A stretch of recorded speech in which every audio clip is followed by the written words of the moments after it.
We're here, we're 35, we're pregnant, and we're feeling pretty good. I'm one of those people where I just handle pregnancy pretty well, and I thought it might be helpful for someone else to just share what I'm doing and what my routine looks like these days to stay healthy and well and carrying a beautiful little baby at 35 years old.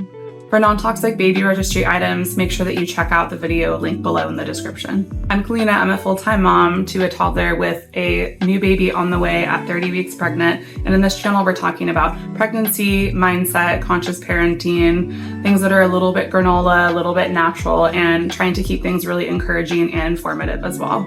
If any of that resonates, please like and subscribe to my channel for new videos just like this every week. To be fair, I think some of it is just the luck of the draw. Pregnancy is different for everyone. I've known so many moms who are so health conscious and do everything right, who end up having terrible nausea and just discomfort throughout their entire pregnancy. I've also known moms who aren't particularly invested in their health, who also have comfortable pregnancies and healthy babies. What am I eating in a day right now at 30 weeks pregnant? I try to keep things pretty simple in my house. We just eat organic whole food at home most of the time. For breakfast, I'm eating 2 eggs, usually scrambled with just some fruit and my prenatal bar. For a snack, I really like a smoothie with some milk, yogurt, and some leafy greens, and maybe peanut butter and frozen banana. For lunch, I might make something like homemade tacos with ground beef, avocado, and beans. For dinner, I might do something simple like chicken sausage and rice and some sauteed vegetables. Once a week, I make some green juice at home that usually lasts me about 3 days. Before I share what supplements I'm taking, I just want to say that this is not medical advice. I'm not a professional. These are just my personal supplements that I'm taking every day. One of my favorite supplements is my prenatal bar, which I know sounds really weird because usually you don't hear someone say that they actually like their prenatal. In my case, it's a whole food bar from this company called Tend. I really like them. They have really clean ingredients. It's organic, non-GMO, and I really like the chocolate flavored bar. It kind of just tastes like a little fudgy brownie treat, and it's small enough where it doesn't gross me out even if I'm not particularly hungry that day. I'm also taking baby aspirin. This is 81 milligrams, and I'm actually taking 2 of these. I spoke to a couple OBs. Apparently the research has changed for baby aspirin as far as being recommended to prevent preeclampsia. And apparently you now need at least 100 or 150 milligrams. So make sure to ask your OB about that to see what dosage might be right for you. Some other supplements I'm taking from a brand called Complement are the magnesium blend and also the omega blend. What I really like about this brand is that they are made in the US, they have plant-based ingredients. And did you know that when you are going to shop for omegas, typically you see omegas from fish, and there's always that concern about mercury. Apparently, the benefits that are actually in those omega supplements from fish aren't actually from the fish themselves. They're actually from the algae and plants in the ocean that the fish eat.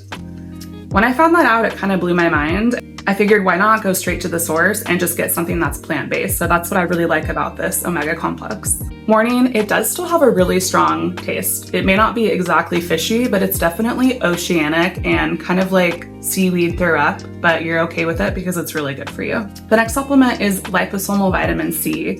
So liposomal vitamin C is interesting. I would suggest you looking into it a bit more. Vitamin C can be found everywhere, but liposomal is supposed to be fat soluble, and it's supposed to bind differently to your cells and release throughout the day. And it's supposed to be stronger and more absorbent in your body than just a regular vitamin C.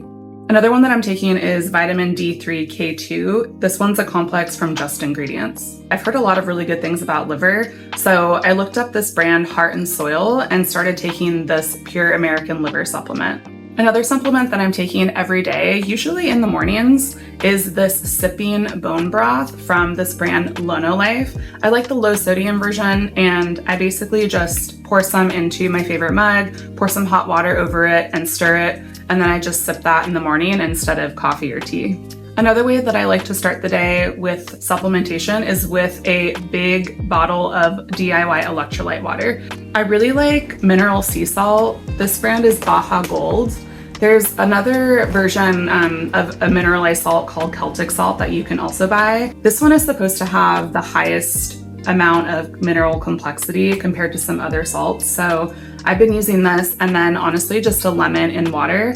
So I don't have to worry about spending money on a bunch of electrolyte supplements that are pretty costly and always have some other weird chemicals in them. I just put a pinch of this salt and then a little bit of a squeeze of a lemon in my water in the morning, and it automatically gives me that hydration at the start of the day, which is so important while you're pregnant. The other aspect of my routine right now that I really think is helping is movement.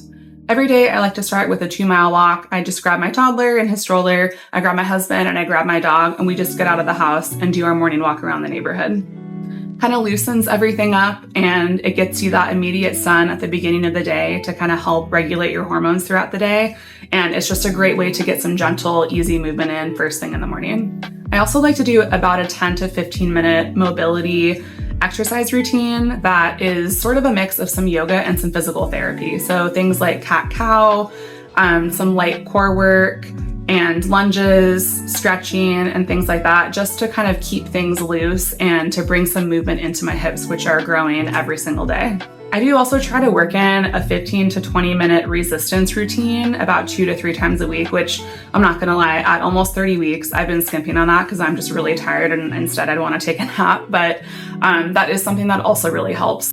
You could just use ChatGPT and tell them what you're looking for and maybe what parts of your body you're looking to focus on, what week in pregnancy you are, and maybe any injuries that you have. And it'll just spit out a really easy routine that you can do at home with some free weights or some really cheap resistance bands. On the days that I'm not doing that, sometimes I'll just do some body weight exercises, squats, lunges, push-ups, things that I don't really need any equipment for and can just modify based on where I'm at and how big my belly feels during pregnancy.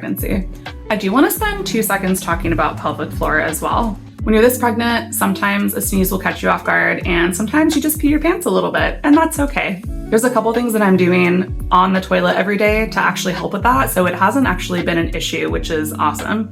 The first is just holding in your pee midstream while you're going to the bathroom just a couple times a day will really train those muscles so that those sneezes won't catch you off guard and land you in a wet or embarrassing situation.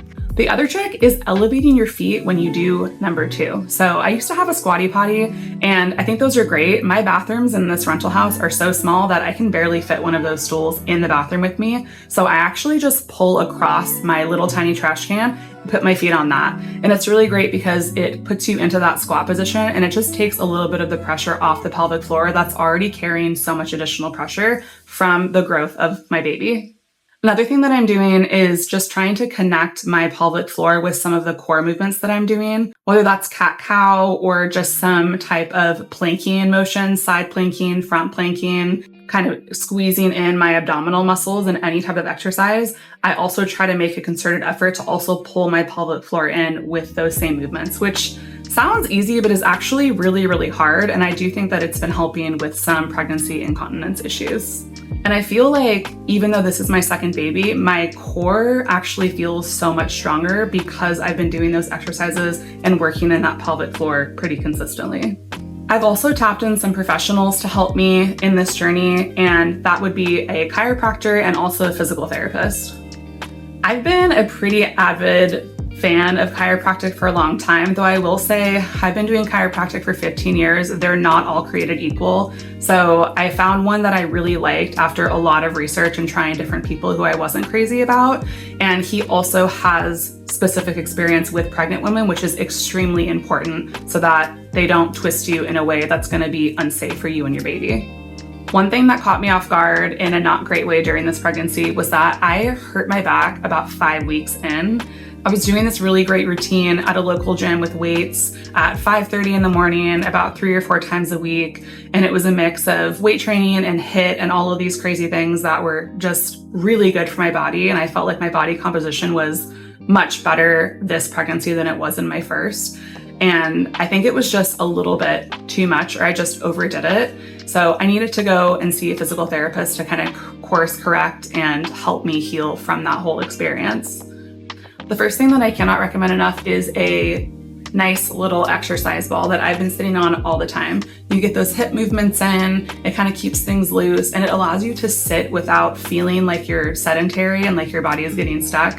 So I find this super helpful. I think it really helps with back pain, with hip pain. So I've been trying to do this during my son's nap in the day when I'm watching TV, or just throughout the day instead of sitting on the couch, I'll just grab this ball instead and just get a little bit of that hip mobility in, and it's really, really helpful. You can also use these during birth too, which I intend to do, so highly recommend getting one of these.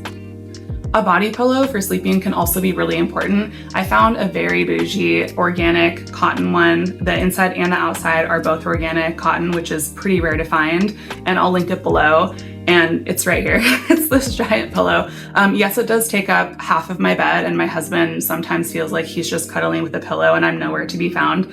But you can rearrange it in so many ways. It's really versatile, and it just helps get me through the night, which is really important when you're pregnant and it's already really hard to sleep through the night soundly.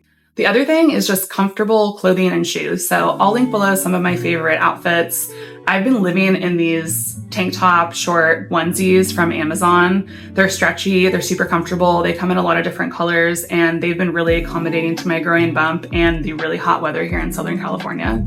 I've also really been liking pregnancy joggers too, because sometimes you just don't want to be hot and constricted in yoga pants. So these give me a little bit more breathability and just a little bit more room to move, and they're still really comfortable in my belly. The last clothing item is my Tiva sandals, which I'm absolutely obsessed with. I have really big feet. I wear size 11, sometimes 10 and a half on a very generous brand that's very open. And they're great because they're fully adjustable. So if you're dealing with any foot swelling or ankle swelling, those areas are fully adjustable. You just remove the strap and then strap it on to a more comfortable position, and you're ready to go. I hope this video has been helpful for you and given you some ideas for things that you can do to make yourself more pregnant, more comfortable during pregnancy. I don't have anything for pregnancy brain, any recommendations for pregnancy brain, except just have your baby and wait 2 years and hopefully get your brain back. If you enjoyed this video, please like and subscribe for more videos every week just like this. Thanks so much for watching, and I'll see you in the next one.